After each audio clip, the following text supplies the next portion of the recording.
Hi, everybody. It is Dr. Una. If we haven't met before, I am the founder of EntreMD, and it is a platform that is solely devoted to helping physicians build profitable businesses so they can live life and practice medicine on their own terms. Now, we are right in the middle of a COVID-19 pandemic, and there's a lot of things going on. It doesn't just have health implications, but it also has business implications. And if you look around, the travel industry is taking a huge hit. The private practices have taken a huge hit. Restaurants have taken a huge hit. It's just like, it is what it is.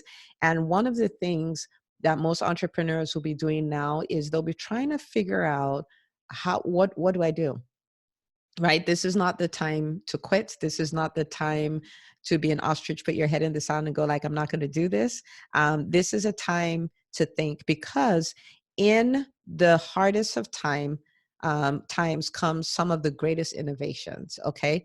I'll tell you a story I read about years ago, and it's the story of a company that made canvas. That's what they made. And um, they came to the warehouse one day and they got this huge order come in. And what had happened was somebody had put an extra zero behind whatever was ordered. So if they needed, 300 of whatever canvas type thing they needed, somebody put an extra zero, and that was 3,000. And they got together and they're like, okay, what are we going to do with this? I mean, it's going to take us forever to use this all. And we have all this money tied in it and all that stuff. And according to the story, somebody that works there, it may have been the janitor, but I don't remember, said, why don't we make pants out of these? And they're like, pants out of canvas? Like, nobody's going to wear that. Like, you've lost your mind. But for some reason, they did it. And that company is Levi. That's the company that makes your Levi's jeans, right? So it came out of a big problem. So the thing is, who knows if you sit and think and figure out how to pivot and work this out. Okay. So this is a time of a lot of thinking, reflection, analyzing the problems people are having, what kind of solutions you can offer, how you can pivot your business, looking at what other people are doing, a lot of that going on. So I wanted to talk a little bit about mindstorming. Now, mindstorming is one of the superpowers of the ultra successful. And what it means is brainstorming, we know that what that is, pumping out ideas. You have a group of people and we're all working to solve one problem, right? Come up with solutions to one problem. Now, from mindstorming, it's like brainstorming, but you're doing it by yourself. So brainstorm away. It's just that most people have some extra time to be working on mindstorming. So mindstorming, like brainstorming, you're going to start off with what is the problem you want to solve. So let's say your business, you've seen that your revenue has gone down 20%, 30%, 40% or not.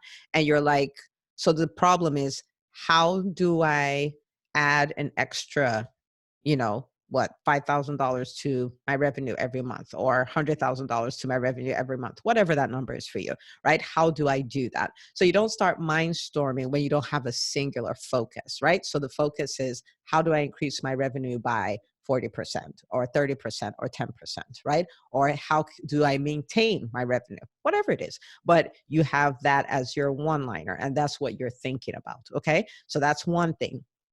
Now, the next thing you do is you sit down and you write out 30 answers to the question, right? How do I increase my revenue by 30%?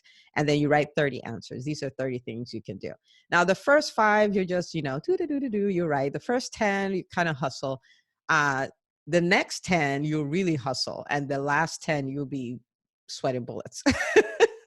But the thing is, if you would do that and sit and literally work out 30 things that you can do, chances are that you'll come up with some really brilliant stuff. Okay. So you want to do 30 things. Now, the kicker here is that the thing here is that you can't evaluate the ideas at the same time. So you're going to sit and write them all out. Don't say, oh, that's stupid. And even if you're doing brainstorming as an aside, you don't evaluate at the same time, right? You're just throwing out ideas. And then you can put that away and schedule a different time to then sit down and say, okay, this looks brilliant. These are the pros, these are the cons. This is how it will play out. It's feasible, it's not feasible. That happens at a different time. Okay. So Mindstorm. So do that. Some of the smartest people, they do this in not just in mindstorming, like if they're coming up with email titles. So this I saw from Maria Forleo, and I was like, there is just a reason why successful people are successful. For every email, she writes 30 subject lines, potential subject lines, 30 before she picks one. I guess that's why people open her emails. I guess that's why she's so successful. 30. Imagine the discipline for emails that go out every week. 30.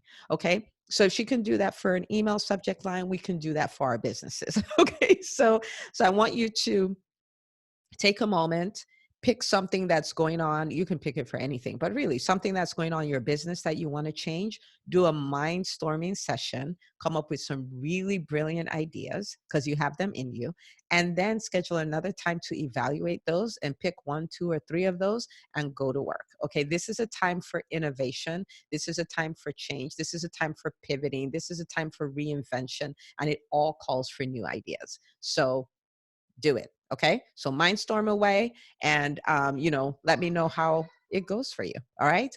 Okie doke.